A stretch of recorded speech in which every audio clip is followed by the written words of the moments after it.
Можете назвать 3 навыка, которых не хватает нашей молодежи?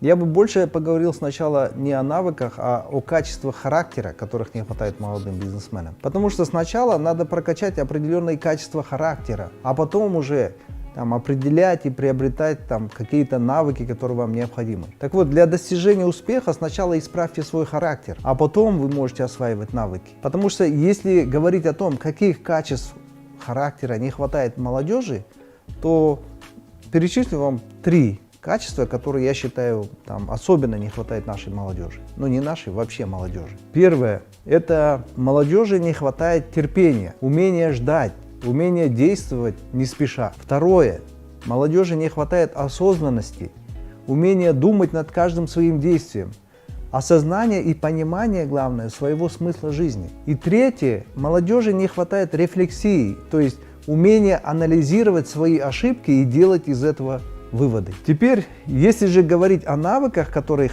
не хватает молодым бизнесменам, то назову эти 3 навыка после того, как я назвал 3 качества, которые важны. Первое – это навык видеть и просчитывать риски. Вот молодежь просто как-то зациклена на то, что она смотрит на возможности, но не просчитывает риски. Второй навык – это оценки ситуации в долгосрочной перспективе. К сожалению, большинство ошибок молодых людей происходит из-за того, что они действуют из краткосрочной перспективы. И третье – это навык управления финансами.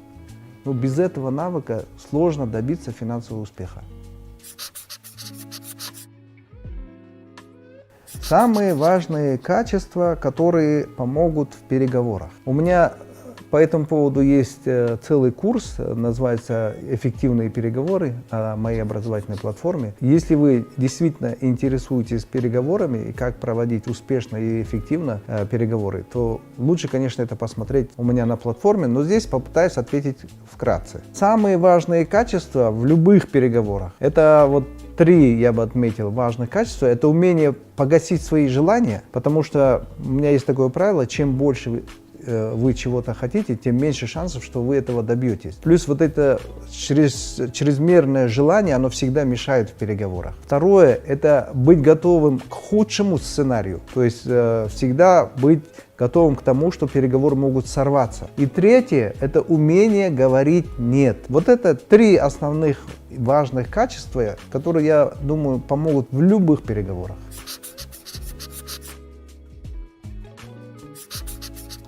Как приобрести уверенность? Смотрите, уверенность происходит от слова «вера». Уверенность, вера. А для приобретения уверенности вам нужно сначала поверить. Поверить в себя, поверить в то, что вы делаете, поверить в свою гипотезу и так далее. А поверить вы сможете, если вы увидите и поймете, что это, во-первых, возможно, а во-вторых, что это вам нужно. Так вот, только тогда, когда вы увидите, что это возможно и это вам нужно, у вас появится вера и уверенность. 3 вещи, куда нужно инвестировать в любое время. Во все времена, на любой стадии кризиса, самыми безопасными, я считаю, и эффективными инвестициями будут 3 вещи. Первое – это инвестиции в свое правильное мышление. То есть это такая инвестиция в ваше саморазвитие, которая будет менять ваше мышление. Это не просто любое саморазвитие, а именно то, которое будет менять ваше мышление. Второе – это инвестиции в вашу среду общения. Это, например, когда вы вступаете в какой-нибудь в различные какие-то клубы, которые вас развивают. Это когда вы даже меняете страну, в которой вы живете, для того, чтобы поменять среду, в которой вы живете и общаетесь.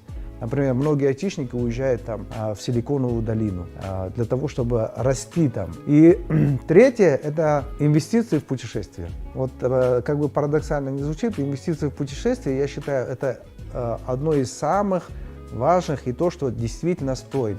Потому что в конечном счете мы в этой жизни, все, что мы делаем в этой жизни, это мы коллекционируем эмоции и впечатления. Но это не просто инвестиции в путешествия, а именно те путешествия, которые вас развивают, которые будут вас развивать. Я не говорю про развлекательные путешествия, а именно те путешествия, которые будут вас развивать. А какие это путешествия? Это поездки на различные форумы, выставки, конференции, посещение каких-то успешных предприятий, либо открытие какой-то страны, где вы не просто в отеле пятизвездочном валяетесь, а именно изучаете, ходите по музеям, там, вы изучаете историю страны и так далее.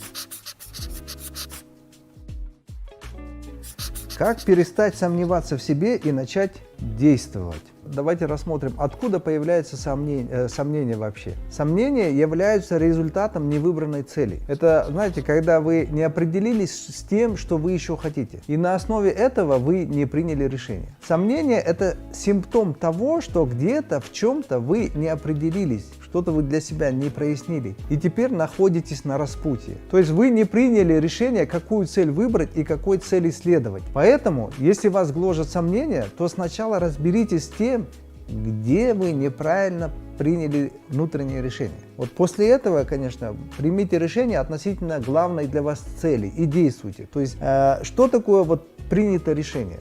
Принятое решение – это выбор того, что приближает вас к долгосрочной цели и убивание в себе возможности преследовать другую цель.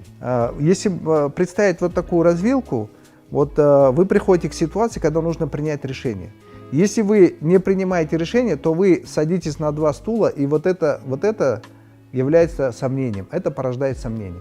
Так вот, для того, чтобы убить сомнение, вы должны принять решение и выбрать один путь или одну цель, а вторую убить. Поэтому сомнение – это всегда результат непринятых вовремя решений.